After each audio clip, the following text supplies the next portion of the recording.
pensando en el partido de Chile-Ecuador. Bueno.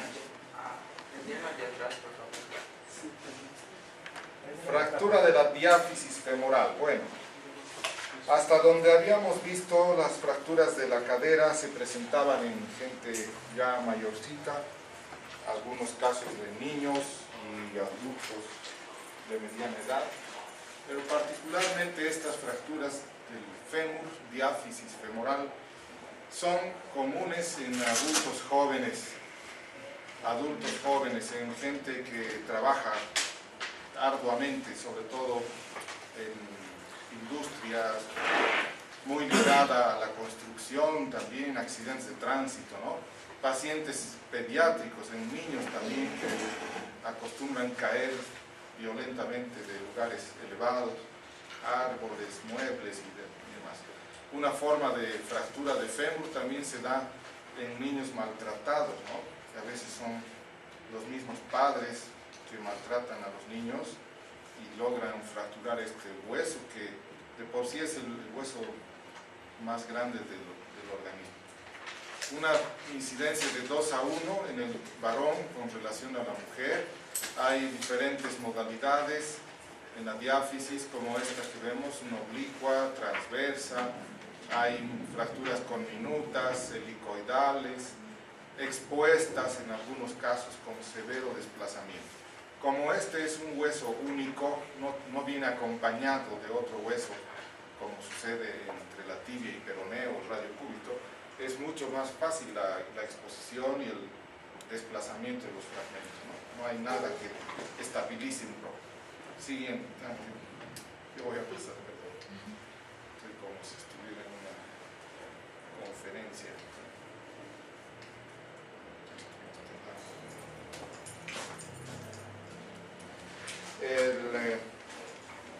Una fractura expuesta es tan grave como una fractura de pelvis. Básicamente la gravedad está en que hay una pérdida de sangre significativa. Son pacientes que a veces sangran hasta 2 litros más o menos, porque el hueso es grande y los tejidos vecinos son sumamente vascularizados también. Entonces el cuadro clínico no varía mucho en relación a otras fracturas, ¿no? El dolor característico de la fractura, la postura que adopta el paciente casi siempre es una postura antálgica, en la que incluso involuntariamente los músculos se retraen, quedan más contraídos y se produce un acortamiento de la extremidad y una rotación generalmente hacia afuera. La mayor parte de estos pacientes vienen en un estado de shock. Además es muy común encontrar un aumento de volumen por el sangrado, por el trauma mismo y en algunos casos un síndrome compartimental que ya les he explicado qué significa. En algunos casos compromiso neurovascular, poco probable pero se da, más aún en aquellos que han sufrido fractura conminuta por proyectiles de armas de guerra, por ejemplo, armas de fuego. Puede haber compromiso del nervio ciático, que pasa inmediatamente detrás del hueso, o compromiso de la arteria femoral, la femoral profunda, ¿sí? Que puede incluso tomar desprevenido a todo el médico que está por ahí, y no da tiempo a nada, pues produce una isquemia severa y posterior necrosis de la extremidad. Heridas de tejidos blandos, a veces de gran severidad, de acuerdo a la clasificación de Gustilo, puede haber exposiciones muy graves en el músculo y la imposibilidad funcional que es propia de todas estas fracturas. Aquí ven ustedes radiografía de un fémur con una fractura en ala de mariposa. Vean, este es un tercer fragmento. Aquí al lado, esta es una barra que no tiene nada que ver. ¿Ya? Tercer fragmento. Es una barra metálica. Aquí tenemos una fractura de fémur desplazada, transversa y desplazada en un sujeto de edad avanzada, que está con artrosis. Acá hay una fractura subtrocantérica, para algunos considerada dentro de las clasificaciones de las fracturas de cadera, y para otros no, pertenecen más bien a las diafisarias, ¿no? Estas son las que más se exponen y se desplazan groseramente. Aquí tenemos una imagen de una fractura helicoidal o espiroidea, ¿no?, típica del fémur por rotación. Aquí otra vez en un niño, esta vez es un niño, vean, cartílago de crecimiento todavía tiene, ligeramente desplazada. Si es un niño de corta edad, se acepta este desplazamiento como para que pueda consolidar sin problema.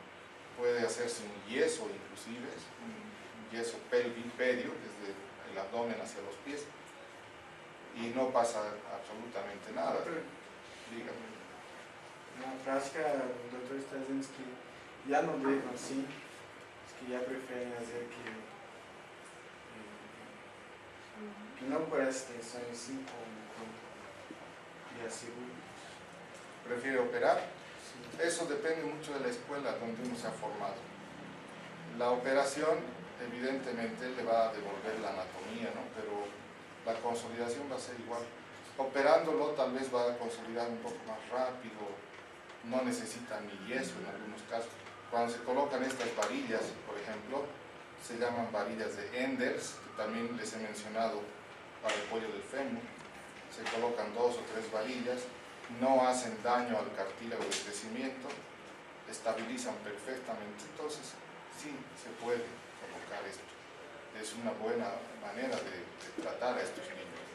Pero hay niños que definitivamente no necesitan. No hay acortamiento. No hay acortamiento. Después de unos meses remodela completamente el hueso, y a veces más bien sucede todo lo contrario. Este hueso queda más largo que el lado sano. La fractura es un estímulo para el crecimiento del hueso. Esa es la realidad. Entonces, diagnóstico clínico y radiográfico. Siempre radiografías en 2 o 3 proyecciones. API lateral es lo ideal, ¿sí? La rugina es API lateral. Alguna que otra vez radiografías oblicuas cuando hay dudas con respecto a la ubicación de ciertos fragmentos. Pero mejor si se obtiene una tomografía. Ahí está, niños de 6 a 8 años, aparato de yeso tipo Calot. No hay necesidad de cirugía. Cabalgamientos hasta de 4 centímetros son compatibles con una buena cicatrización. Tarda un poco más, pero se evita una operación que de cualquier manera es riesgo, más aún en niños que tienen algún estado de subnutrición, inmunológicamente afectados, ¿no? Lo mejor es no operar. Niños de más de 8 años, reducción abierta, hay que operar. Osteosíntesis con placas, clavos de Rasch, esos clavos o varillas de Enders que acabo de mostrar. En fin, hay muchas modalidades de tratamiento. Y en el adulto definitivamente siempre se opera. Ahí sí no existe yeso. Clavo de Kuncher. Este Kuncher es un clavo muy antiguo que se utilizaba en la Segunda Guerra Mundial. Un médico alemán que utilizaba estos clavos con los judíos. Creo que los operaba incluso sanos, no tenían ni fractura y les ponía los clavos a los pobres. Ahí está este otro sistema de Müller, clavo de Müller, también un alemán muy antiguo, que hasta ahora se siguen utilizando con algunas modificaciones. La alternativa del fijador externo en las fracturas expuestas. Y en todas estas fracturas, ¿no?, con minuta, multifragmentaria, es lo mismo, fracturas abiertas, el fijador externo de preferencia. Y algunas modalidades de osteosíntesis, placa, cerclaje, tornillos, clavo endomedular. Este último es el que más se está utilizando hoy en día en todo el mundo. Es el que ofrece más garantía para la consolidación de la fractura. Además es un sistema muy poco agresivo, con una mínima incisión. Miren este caso, esta es una fractura expuesta, ¿no? Fractura expuesta, subtrocantérica, oblicua, y aquí está la colocación del clavo endomedular bloqueado o antirrotatorio también se llama, que este tornillo atraviesa el clavo y el hueso y aquí también. Entonces evita la rotación de los fragmentos en el sentido axial, pues. Miren cómo queda la fractura bien alineada. No hay necesidad de abrir aquí el foco de fractura. Una pequeña incisión aquí arriba en la nalga, incisión de unos 2 centímetros, y se coloca el clavo con ayuda de un fluoroscopio, ¿no? Hay que tener todo el equipamiento en el quirófano, si no, no se puede hacer. Aquí otra imagen de una fractura parecida, complicada, una subtrocantérica y aquí diafisaria, tercio medio con distal. En realidad es una fractura segmentaria y multifragmentada. Y la forma en la que se ha hecho la osteosíntesis, que es un clavo intramedular bloqueado. Este es un sistema excelente. Hay muchas fábricas, industrias que los fabrican en diferentes materiales, desde acero inoxidable, cromo, cobalto, titanio y una serie de aleaciones metálicas. Cada vez se ponen más caros los clavos, porque son también más finos, de material más fino, más resistente, etcétera, etcétera. Ahí está una imagen, no muy clara, pero la idea es esa. La introducción del clavo desde el trocante mayor. Procedimiento que en buenas manos no debe durar más de 45 minutos, más o menos. Los cóndilos femorales son estructuras que también se fracturan con muchísima frecuencia en la rodilla, me refiero a la rodilla, particularmente en adultos y adultos a cualquier edad, desde 20, 30, 40 y más aún en los ancianitos. ¿Sí? También es una región afectada por la osteoporosis. Entonces un trauma violento en la rodilla puede derivar en una fractura de cóndilo femoral. Hay una gran clasificación, me gustaría que revisen esto un poco en la literatura: intercondilia, supracondilia, suprainter, la fractura por abulsión, es el arrancamiento de uno de los cóndilos, y la fractura de Hoffa. Esta es una fractura muy particular, difícil de visualizar. Casi siempre se requieren imágenes de tomografía para poder ver el fragmento roto. Más común en los varones, porque está generada por trauma violento esta fractura, y esta es una secuencia de lo que se va a producir pues casi en todas las fracturas articulares, todas las que comprometen de alguna manera la articulación. Va a haber sangrado local, inflamación de tejido sinovial por el sangrado, es una sinovitis química que se va a producir en la rodilla, lo que conocemos también como un derrame sinovial, ¿no? Aumenta la producción de líquido, aumento de volumen, dolor, deformidad, impotencia funcional severa en la rodilla. En algunos casos puede ir asociada esta fractura a lesión de ligamentos o meniscos. Como vamos a ver más adelante, hay un tema que les tengo que dar sobre las lesiones meniscales que merecen un cuidado especial. Cuadro clínico: dolor, aumento de volumen, deformación, impotencia funcional, y es importante dentro de lo que es el examen físico evaluar la integridad de los ligamentos, ¿no? A pesar de que el paciente está sumamente adolorido, pero de alguna manera tenemos que evaluar. Hay muchas pruebas para las lesiones meniscales. Signo del témpano de hielo. ¿Alguien conoce ese signo? ¿Cuál es? Cuando la rodilla está flotando. Más o menos, cuando la rótula. Es cuando hay presencia de líquido en cantidad aumentada, ¿no? Más de lo normal. Toda presencia de derrame sinovial, con sangre, con pus o lo que quieran, siempre se va a presentar el signo del témpano de hielo, o también conocido como el signo del choque rotuliano. Que como es, el paciente está en decúbito dorsal, con la rodilla extendida, y presionamos la rótula para abajo, y vamos a notar que dejamos de presionar y sube, que es como un cubo de hielo en un vaso, exactamente lo mismo. Después, el signo del bostezo nos sirve para evaluar los ligamentos colaterales. Es una maniobra en la que hay que forzar la rodilla para un lado, intentando abrir la misma, ¿sí? Abrir, por eso se llama bostezo, se abre como una boca, tanto para el ligamento interno como para el externo. La prueba del cajón anterior o posterior son también pruebas para ligamentos cruzados en este caso. Se desplaza la tibia para adelante, tengo un video que les voy a mostrar, desplazamiento de la pierna hacia adelante o hacia atrás cuando hay presencia de una ruptura ligamentaria cruzada. Radiografía de frente y perfil, pero aquí sí es muy importante considerar la tomografía, porque a veces hay fragmentos. Vean, aquí hay una fractura que ha sido tratada con una placa larga con varios tornillos. Se han utilizado todos esos tornillos porque a veces la fractura llega hasta por aquí, hasta aquí arriba llega. Entonces hay que fijar perfectamente, si no se desmorona la primera pisada que hace el paciente durante la marcha y se destruye otra vez todo. ¿Sí?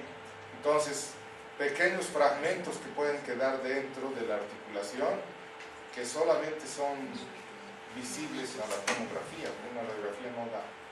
Tratamiento, entonces, lo primero que se debe hacer con estos pacientes, una artrocentesis, hay que evacuar toda esa sangre que tiene en la rodilla. Un vendaje provisional, vendaje tipo Jones, que ya les he mencionado que es, ¿verdad? Capas de vendas elásticas con algodón, y se puede poner una férula en la cara posterior, férula de yeso, de cartón, de lo que ustedes tengan a la mano, y posteriormente se planifica la cirugía. Se tiene que planificar, esto no se opera en la emergencia, jamás. El paciente puede esperar varios días hasta tener un material adecuado, hacer los exámenes necesarios y bueno, pues definir qué es lo que se va a hacer. Ahí está la artrocentesis, ¿no? La punción articular. Esta es una técnica simplemente, sin mucha importancia. Las fracturas de la rótula, estas son lesiones también bastante frecuentes, muy frecuentes diría yo. Trauma directo o indirecto. ¿Cuándo es trauma directo? Cuando la rodilla golpea contra un objeto fijo generalmente.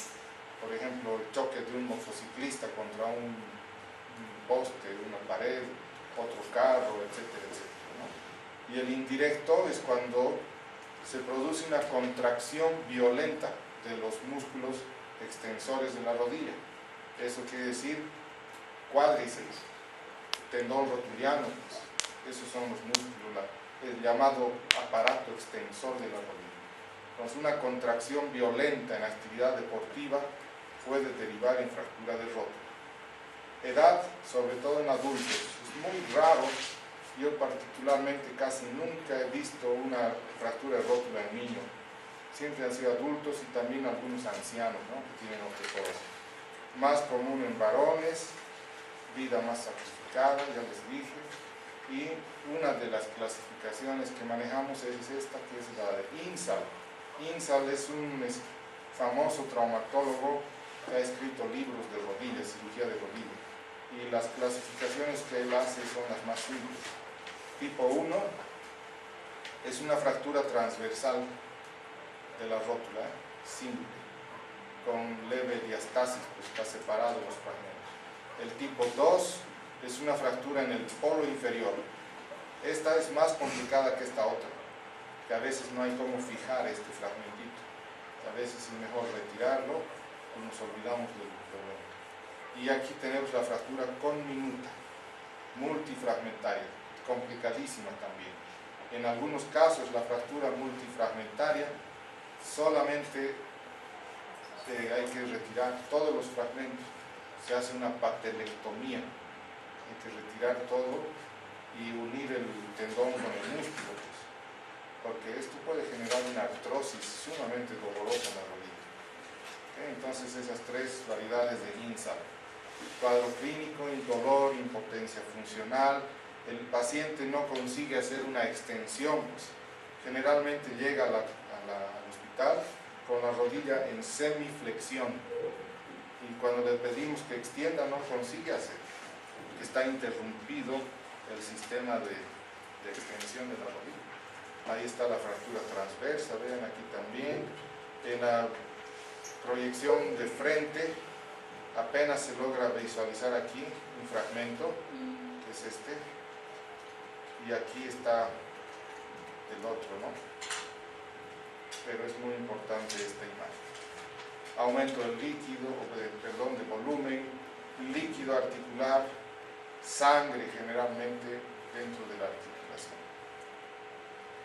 Radiografías de frente y de perfil, como siempre en dos proyecciones. Vean aquí la imagen típica. Esta es una fractura antigua, por ejemplo.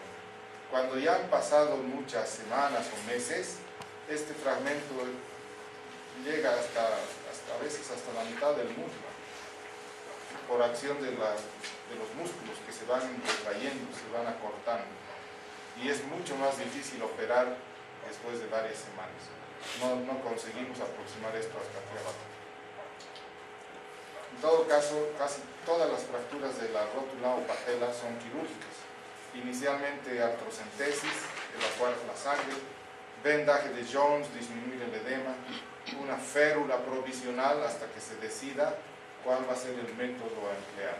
Este es uno de los métodos que más utilizamos, el cerclaje tipo Obenke, donde ustedes verán que aquí está la fractura y estas son unas varillas de metal, clavos de Kirchner también deben ser, paralelos, verticales, y un alambre en forma de 8 que permite cerrar el foco de fractura. Queda comprimido a medida que cerramos este nudo. Aquí está el nudo, con un alicate vamos ajustando el nudo y se va cerrando la fractura.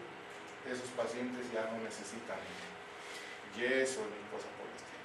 Los tornillos son otra buena opción, y un cerclaje circular también con perímetro, y la patelectomía, como les dije. Ahí está otra imagen radiográfica, 2 clavos de Kirchner y el cerclaje alrededor. Aquí otro, 2 clavos de Kirchner, cerclaje en otro. Eso es lo que más se hace en la cirugía. También se pueden colocar tornillos biodegradables, que no hay necesidad de retirarlos, ahí se van reabsorbiendo poco a poco, y un alambre alrededor. Lo principal es que la articulación quede con una superficie completamente lisa, ¿no? Que no hayan fragmentos ahí. Esto que ven acá son las grampas de la herida, ¿no? En vez de una sutura se ha grampado la piel. Platillos tibiales. Pero antes de mostrar esto de los platillos, quiero hacer un poco de énfasis en el tema de la rodilla para que tengan la oportunidad de hacer diagnósticos en lesiones de la rodilla.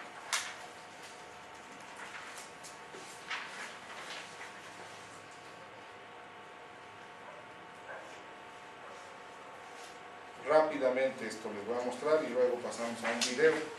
Entonces, lesión ligamentaria y meniscal en la rodilla.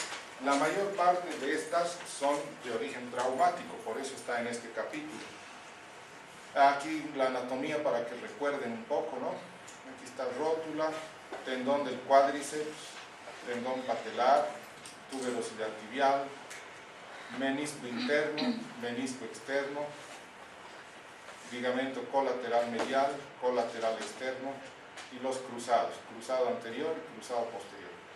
Como verán, es una estructura bien compleja la rodilla, hay que saberla entender, porque una lesión de cualquiera de estas estructuras genera un tremendo desbalance, desequilibrio, molestia, dolor, en fin, una serie de alteraciones en la rodilla. La semiología es muy importante, considerando que son lesiones la mayor parte deportivas. Es importante indagar cuál la actividad deportiva y en qué circunstancias se ha producido la lesión. Si ha sido por caída, si ha habido golpe de otra persona contra la rodilla, si ha habido rotación, en qué momento comenzó a sentir dolor. Hay pacientes que dicen, he seguido jugando y después de 2 o 3 días comenzó el dolor, ¿no? Y hay otros que dejan inmediatamente la actividad. toda la secuencia del examen físico correspondiente. En cuanto a las maniobras especiales, pues hay muchas maniobras para detectar lesiones ligamentarias. Vean, en la inspección, importante ver la actitud, la posición de la articulación, si hay compensación, es decir, a veces el paciente intenta mejorar la postura, por ejemplo, haciendo una basculación de la pelvis, ¿no? La tiene la rodilla así encogida en flexión y automáticamente compensa con la pelvis para poder caminar mejor, digamos. Entonces, dolor, bloqueo. El bloqueo meniscal es un síntoma clásico, particularmente en las lesiones antiguas. ¿Cómo se traduce el bloqueo? ¿Qué es lo que dice el paciente? Dice, estoy caminando y se tranca la articulación, se me traba y queda sin poder mover, con mucho dolor. Y a veces tiene que ser cargado por los amigos, llevado al hospital para desbloquear. En ocasiones el desbloqueo tiene que ser bajo anestesia, ¿sí? Porque es sumamente doloroso. Otro signo meniscal característico es la atrofia muscular. Cuando está dañado un menisco y han pasado algunas semanas, el músculo del muslo, todos los músculos del muslo, cuádriceps, van adelgazándose. Si hacemos una medición de la perimetría, vamos a encontrar una gran diferencia con el lado sano. ¿Qué más? Los ejes clínicos, importantes revisar, valgo, ¿no? Las desviaciones de los ejes, antecurvatum, recurvatum, pueden ser causales directas de un problema meniscal o ligamentario. Es decir, cuando la pierna no está en eje, pues, está desalineada. Forma y tamaño, deformación, acortamiento, tumefacción, depresión, nos pueden hablar de cualquiera de estas lesiones. Fractura, luxación, derrame, ruptura de tendón, etc. La piel, características, si hay heridas, si hay cicatrices. A veces son pacientes que ya han sido incluso manejados en otros centros y les retiran los meniscos. Antiguamente sacaban los meniscos como sacar muelas a los jugadores de fútbol particularmente. Estaba molestando la rodilla y sacaban el menisco. Fácil. Ahora ya no. De preferencia hay que reparar. Aquí está presencia de flictenas, equimosis, esto en fases agudas del trauma. La presencia de atrofia muscular, como les decía, nos habla de un problema más o menos antiguo, ¿no? También en otros músculos. En la palpación, pues no hay mucho que investigar, ya conocen todo esto, ya les he hablado de la historia clínica, ¿no? Calor local, comparando con el lado sano, palpación superficial, puntos dolorosos claves. Cada vez que palpamos el menisco, tenemos que hacerlo bilateralmente. La movilidad, mediciones y a esto quería llegar, maniobras especiales. El choque rotuliano o signo del témpano diético, ya les dije. Doctor, ¿puede volver a movilidad? Puedo volver a movilidad. Pasiva, activa. Gracias. ¿Qué más necesito? Nada más. Ya. Entonces, maniobras especiales, fíjense la maniobra del choque rotuliano, ya les he mencionado hace un momento. Movilidad anormal, cuando hay ruptura de ligamentos, postecio interno, postecio externo. Cajón anterior, de aquí a poco ya viene el video para que tengan una idea de cómo es la idea, la cuestión es de los cajones. Gaveta también se llama. Prueba de Lachman, una prueba que se hace para el ligamento cruzado anterior. Test de Slocum para ligamento cruzado anterior, es el que más se rompe por si acaso de los cruzados y es el que más problema da al paciente joven. Prueba de sacudida de Houston y Luce, también para ligamentos cruzados. Desplazamiento lateral en pivote de McIntosh, cruzados y así sucesivamente. No vale la pena que yo vaya describiendo cada una de estas porque hay como 50 o más pruebas y no es necesario que conozcan todas. Hay algunas que yo les voy a repetir que sí son importantes.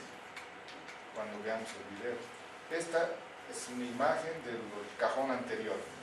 Vean, el paciente, el médico queda sentado encima del pie del paciente, de preferencia. Rodilla en 90 grados de flexión, tracciona la pierna para adelante. Cuando hay desplazamiento es que está roto el cruzado anterior. Lo contrario, la pierna lleva para atrás, ruptura de cruzado posterior. Normalmente no tiene que haber desplazamiento. Esta es otra maniobra en la que el médico empuja con una mano la rodilla para adentro y con la otra mano hace una rotación, tanto externa como interna. Esto también es para ligamento cruzado, pero también para lesiones meniscales. ¿Ya? Aquí está la maniobra del bostezo. Con una mano empuja el pie para afuera y la rodilla para adentro, y viceversa, para colaterales. Esto no es necesario. Más adelante voy a mostrar otras cosas más interesantes aún. Las lesiones de los meniscos a veces son de difícil diagnóstico. Es muy probable que estos pacientes tengan necesidad de una artroscopía para el diagnóstico. O sea, hay tres formas de hacer el diagnóstico de una lesión meniscal. Una de ellas, si el paciente no tiene mucha plaquita, es hacer una artrografía, que consiste en que el radiólogo introduce líquido de contraste para visualizar el contenido de la articulación. La otra, si el paciente tiene platita, resonancia magnética, muy costosa, $300 cuesta aquí, ¿no? Pero se ven imágenes muy claras. Y la tercera es visión directa, meter un artroscopio, visualizar y se aprovecha para operar, ¿no? Bajo anestesia, en quirófano, obviamente. Bien, ¿qué más? Esto es importante que ustedes tomen en cuenta, muchachos, y anótenlo. La triada de O'Donoghue, así se lee, O'Donoghue, también conocida como la triada de la mala pata o de la mala suerte. Pues, ¿no? Mala pata o mala suerte es lo mismo. ¿En qué consiste? Es una lesión muy frecuente en la que se produce ruptura del ligamento colateral medial, o sea, el interno, menisco interno y cruzado anterior. Esas tres lesiones. Repito, ligamento colateral medial, menisco interno y cruzado anterior están rotos. Esa es una lesión muy frecuente. El síndrome de Harry-Platt es otra lesión menos frecuente que la O'Donoghue, pero se da en el lado externo. Ligamento colateral externo, menisco externo, cruzado posterior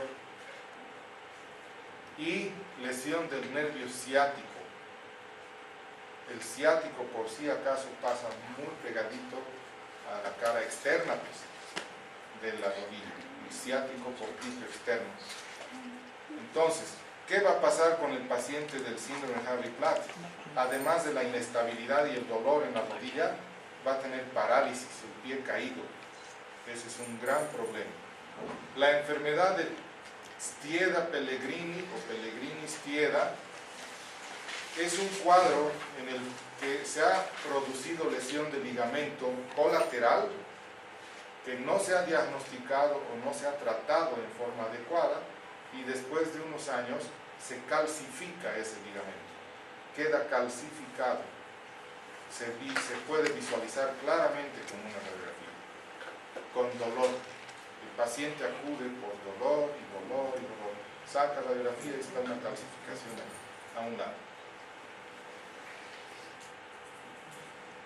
A ver, aquí hay unas imágenes de lesiones meniscales. Estas son algunas de las lesiones meniscales. Este es un menisco, vean una forma de ruptura aquí. Esta es una ruptura radial, ¿sí? O transversal. Esta es una ruptura marginal en pico de pato también se llama. Hay una que se llama en asa de balde. Esta. Queda un orificio aquí al medio. Asa de balde, ¿no? La agarradera del baldecito. El menisco externo, por si acaso, es circular, y el menisco interno es en forma de C. Eso es lo normal. Esta es una visión por artroscopía. Vean ustedes el borde totalmente irregular. Generalmente esto se da en la artrosis, pero no es por ruptura traumática. Fémur, menisco, tibia. Aquí hay una ruptura de menisco también. Aquí están diversas imágenes artroscópicas. Menisco. Aquí está la lesión del menisco, aquí se ve mejor. Varias fascículos sueltos en el menisco. Entonces todo esto hay que retirar cuando no se puede reparar. La parte dañada nomás se saca, no todo el menisco. O sea, estoy hablando de una meniscectomía parcial. Ese es el tratamiento que se hace hoy en día, y en algunos casos la reparación del menisco. El video les voy a mostrar. ¿Puede ser? Ya. Algunos están durmiendo, ¿no? Ya quiere ir a ver su partido, puede ir. Alejandro, habla. Y así soy, ¿ves? De generoso. Qué fácil. Ya. Atrofia del cuádriceps. Ahí está, es lo que les mencionaba hace un momento. Entonces toman como referencia el borde superior de la rótula, ¿no? Aquí, 20 centímetros para arriba, y ahí miden la circunferencia en forma bilateral. 20 centímetros generalmente, puede ser un poco más, poco menos, dependiendo de la longitud de la pierna de cada persona. ¿En qué situaciones hay atrofia? Siempre que hay trastornos de la rodilla, de origen traumático, puede ser inflamatorio, una artritis reumatoide, una artrosis. Signo de choque rotuliano. Ahí está. Con una mano fija prácticamente la porción suprarrotuliana y presión para abajo. Cuando hay abundante líquido, ahí se percibe pues como flota prácticamente la rótula. El signo del cepillo es cuando hay artrosis femoro-rotuliana. Cuando se hace este movimiento, el paciente tiene dolor, intenso dolor, porque los cartílagos están gastados.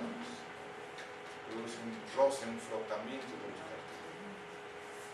Pero se escucha. También se escucha, claro, a veces se escucha la crepitación. Signo de Solem. Esto, hay una patología que es muy común en mujeres, que es la rótula inestable, la mala alineación de la rótula. Entonces, hacemos presión y pedimos que levante. El signo de aprehensión es exactamente el mismo. Empujamos la rótula y el paciente tiene miedo. Entonces le agarra la mano al médico porque tiene la sensación de que la rótula se va a dislocar, se va a salir. Cuando está mal alineada la rótula sucede eso. Meniscos, la palpación interna. Ahí está palpando. Menisco interno, ese es el espacio articular, una depresión natural que tenemos ahí, con la rodilla en 90 grados de flexión. En todo este trayecto está el menisco interno. Menisco externo está de ese lado. Entonces, el solo hecho de palpar, como lo está haciendo, cuando hay lesión genera ya algo de dolor, pero no siempre. Por eso es que se han creado los signos.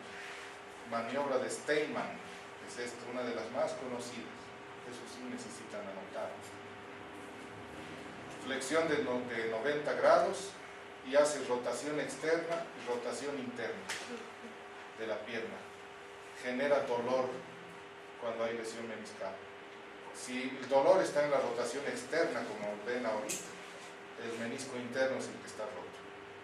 Rotación interna, dolorosa, menisco externo, o sea, el contrario. Maniobra de McMurray, se llama esta, que consiste en flexionar, palpar el menisco externo y el menisco interno y llevar a la extensión. Lo ideal es llevar a la extensión y no buscamos dolor con esta maniobra. Lo que buscamos es un clic, un clank, ¿sí? Es el menisco roto que salta cuando se mueve la rodilla. También se conoce como el signo del resalto de McMurray. Menisco también, maniobra de Apley, paciente en decúbito ventral, el médico empuja la pierna para abajo, ¿no? Desde el talón y rota. Rotación externa para menisco interno, rotación interna para menisco externo, y en diferentes grados, ¿no? Ahí despierta intenso dolor en estas maniobras cuando hay menisco dañado. Maniobra del 4 para menisco también. Cuando coloca en esa posición, también se puede hacer de otra forma, en la posición de Buda. Hace sentar al paciente con las piernas cruzadas y empuja las rodillas. Maniobra de Peir también se llama. Genera dolor. El otro. Eso. Entonces, menisco externo generalmente está roto con esa prueba. ¿Qué más? Ligamentos. Test del varo y valgo. Es la maniobra del bostezo que les estaba mencionando. Entonces, con una mano levanta y la otra empuja. Empuja la rodilla para adentro y con la mano hacia afuera. Cuando hay ligamento roto, pues es movimiento franco, se abre la rodilla. Para adentro, para afuera.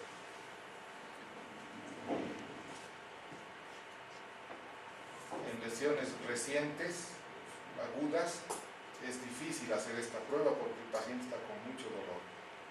Ya cuando han pasado algunos días o semanas es más fácil hacer. O bajo anestesia, pues se tiene que hacer maniobra con el paciente anestesiado. ¿Qué decía? La de Lachman. Esa es para cruzado anterior.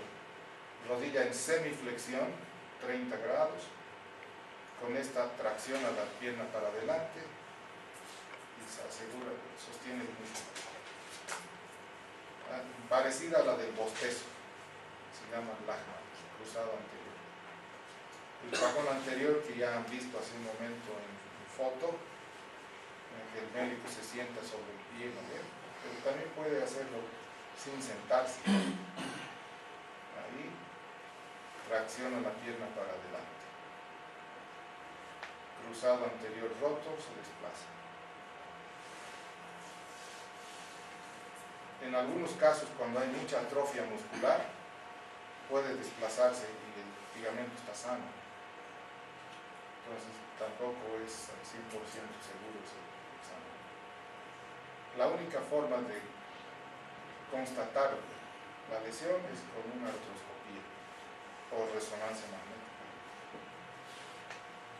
Cruzado posterior, cajón posterior.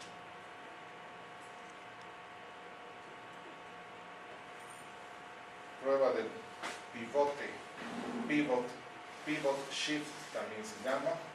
También les he mostrado una imagen hace un momento. Rota y empuja la rodilla. Eso es para cruzado anterior. Y hasta se llega a escuchar un ruido por la inestabilidad que tiene la rodilla.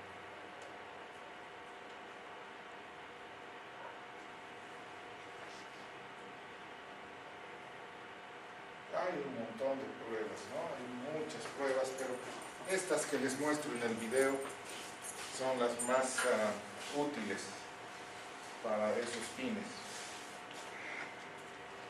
¿Alguna pregunta hasta aquí? Está muy calladito.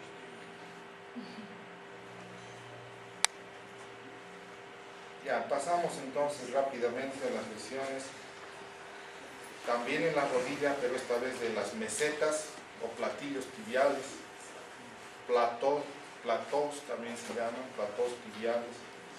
Entonces, la etiología, mecanismos violentos, trauma violento en la rodilla, en valgo o en varo. Es decir, por ejemplo, sujeto que está caminando en la calle, llega una moto y golpea en la rodilla, ¿no? Ese es un mecanismo en valgo, que es lo más frecuente. Cuando no se rompe el ligamento, sucede esto. Esta parte del cóndilo femoral presiona para abajo y esto presiona para adentro y fractura. En ocasiones es al revés, mecanismo en varo, platillo tibial interno, y en ocasiones ambos platillos. Esta es una fractura muy grave por caída de altura en gente joven, ¿sí? Gente joven. Más que todo, cuando son aisladas, se dan en personas de más de 50 años, pero se da también en adultos de 40, de 30. ¿Qué más? Más en varones, como siempre, más vulnerables por los traumas violentos. Cuadro clínico que no varía mucho de acuerdo a lo que ya hemos visto en otras fracturas. Posible compromiso ligamentario asociado a la fractura, colaterales cruzados, elongación, todo lo que hemos visto anteriormente es importante hacer. Vean esta imagen, una radiografía de una fractura complicadísima de la meseta tibial externa, pero también interna, con minuta. Todo eso hay que armar anatómicamente para evitar que el paciente tenga artrosis. Habitualmente terminan igual por su artrosis después de unos años, ¿no? Pero por lo menos el intento hay que hacer. Se toma radiografías de frente y lateral siempre, esa es la rutina. Algunas veces radiografía en túnel. ¿Cómo es en túnel? El radiólogo lo que hace es flexionar un poco la rodilla del paciente y ahí dispara el rayo. Entonces se va a visualizar aquí entre los cóndilos un túnel, pues un orificio. Es para ver la presencia de algunos fragmentos en el interior de la articulación. Doctor, Dígame. ¿esto también baja anestesia? Sí, de preferencia. Está sumamente adolorido el paciente. Aquí está una imagen tridimensional. Esta es una tomografía, ¿no? Tridimensional, donde nos muestra la fractura aquí, meseta tibial. Aquí tiene otra fractura, está completamente destrozada la articulación. Esta es la forma de tratamiento, siempre es quirúrgico, siempre. Aquí miren cómo queda la superficie medio irregular, pese a los esfuerzos por intentar nivelar, a veces es imposible. Y esto conduce rápidamente, en pocos años, a la artrosis. Son pacientes que necesitan después una prótesis, hay que hacer un reemplazo articular. Miren aquí, superficies irregulares y tal. Terrible, sobre todo en los mayorcitos es muy complicado, porque la osteoporosis también no acompaña. En la tibia también fracturas de diversa índole. Esto, aunque no parece, pero no hay fractura aquí, solo salió el zapato nada más. Trauma directo o indirecto en la diáfisis de la tibia, entre 20 y 40 años es lo más común, pero también en niños, ¿no? Esa variedad de fractura en tallo verde y todo aquello que vimos antes. Dolor, deformidad, probable herida. Es muy común la exposición porque la tibia, ustedes saben que está muy próxima a la piel en este sector, sobre todo en la parte distal, ¿no? Muy cerca a la piel. El síndrome compartimental es una complicación frecuente también. Cuando no es tratada en su momento puede derivar en un pie isquémico con lesiones irreversibles. Ahí están algunas imágenes, radiografías de frente y perfil. apilateral, siempre la rutina. Fractura oblicua de tibia y peroné. Aquí también tenemos otra fractura conminuta, miren esta otra gravísima. Esta, por ejemplo, no hay cómo armar, ¿no? Uno por uno, es un rompecabezas. Es mejor colocar un fijador externo. Coloca un fijador externo y se olvida del problema. Lo importante es mantener la longitud de la pierna y también la superficie articular, ¿no? Que tiene que estar paralela al suelo, que no quede desplazado. Tratamiento entonces depende básicamente del tipo de fractura. No todas las fracturas de tibia se operan. Una gran cantidad de ellas requieren solo tratamiento conservador. Aquellas que no tienen desplazamiento, cuando solo la tibia está fracturada, hay un alineamiento adecuado, entonces yeso, un aparato de yeso que se llama cruropedio, va desde aquí arriba hasta el pie, posición cómoda, adecuada, fisiológica. Tratamiento quirúrgico, cuando los dos huesos están fracturados porque hay más inestabilidad, y estas son las modalidades: fijador, clavos cruzados en los niños para no dañar cartílago de crecimiento, en adultos también cuando hay peroné íntegro, placa DCP, el DCP quiere decir Dynamic Compression Plate, placa de compresión dinámica, clavos centromedulares. Ahí está un fijador externo, no están en la diáfisis, pero están muy cerca, con el tobillo, fijador externo. Aquí está otra, con tercer fragmento en ala de mariposa, aquí no se ve nada. Placa tornillos, tremenda placa, mejor es no abrir tanto, fíjense, tanto tornillo, ¿no? Toda una ferretería. Mejor es poner un fijador externo. No necesita fijarse el peroné. El peroné no es un hueso que soporta peso. El peroné solo sirve para prestar inserciones a los músculos, nada más. Uno puede caminar perfectamente sin peroné. Incluso a veces utilizamos el peroné como injerto para rellenar otras regiones. En el tobillo, ya con esto terminamos, tenemos las fracturas de los maleolos básicamente y del astrágalo, ¿no? Pues el tobillo está formado por maleolos, astrágalo básicamente. En adultos, la mayor parte de ellos, el mecanismo inversión forzada o eversión. Es decir, en los grados mínimos lo que va a haber es un esguince, ¿no? Apenas una lesión ligamentaria. Cuando el trauma es más violento, se fractura. Si es persona obesa, gordita, con mayor razón. Si es viejito, también. Más común en varones, aunque esto es muy relativo. Yo veo muchas mujeres con fractura de tobillo por uso inadecuado del calzado. A veces van a bailar con esos tacos así elevadísimos, no pueden ni caminar y se meten a bailar. Fatal. Y ahí termina la fiesta por la fractura. Clasificación de Weber, por favor revisen la literatura. Esta es la que más utilizamos, hay muchas, como en todo, muchas clasificaciones, pero la de Weber es la que más se emplea. No se ve bien la imagen, por eso es que yo necesito que revisen. Pero bueno, fractura por debajo de la sindesmosis. Si ustedes logran entender un poco este dibujo, van a ver que este es el peroné, la tibia, el astrágalo. Y este ligamento se llama ligamento sindesmal, es el que une la tibia al peroné. Es tan importante como el ligamento cruzado de la rodilla. Entonces, fracturas por debajo del ligamento no comprometen la integridad de este ligamento. Se llama infrasindesmal, ¿okay? Tipo A de Weber. Fractura a nivel de la sindesmosis. Aquí está la fractura del peroné. Compromete parcialmente ese ligamento. ¿Y qué va a pasar? Que la tibia y el peroné se separan un poco. Se separan y el tobillo queda inestable. Tenemos la fractura suprasindesmal. Esta es la trans, esta es la supra. Ahí está la fractura por encima del ligamento. Vean cómo se separa esto. Está completamente separado. Si no se hace una buena reparación de ese ligamento, ¿qué va a generar? Artrosis en un corto periodo de tiempo.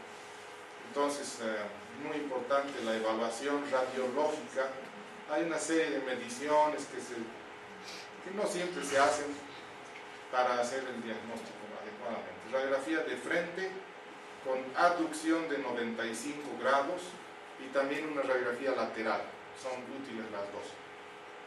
Eventualmente una tomografía. Tratamiento. Cuando hay una fractura simple, sin desplazamiento, sin lesión ligamentaria, el tratamiento es yeso. Se coloca una bota de yeso durante 30 a 40 días más o menos, ¿sí?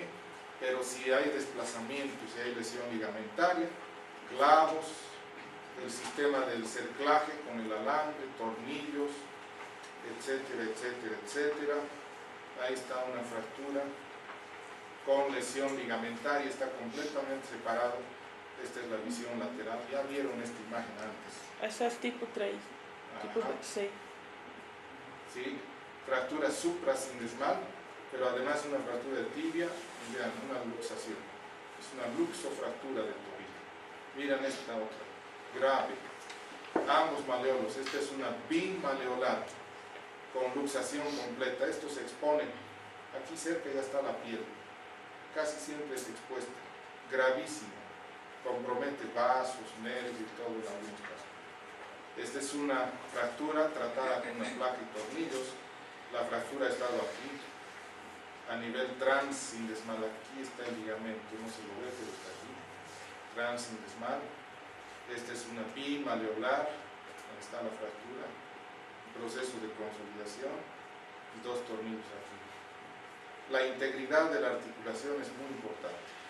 Si queda desnivelada, artrosis de tobillo, grave. Ok, ahí quedamos. Preguntas. Luz, por favor.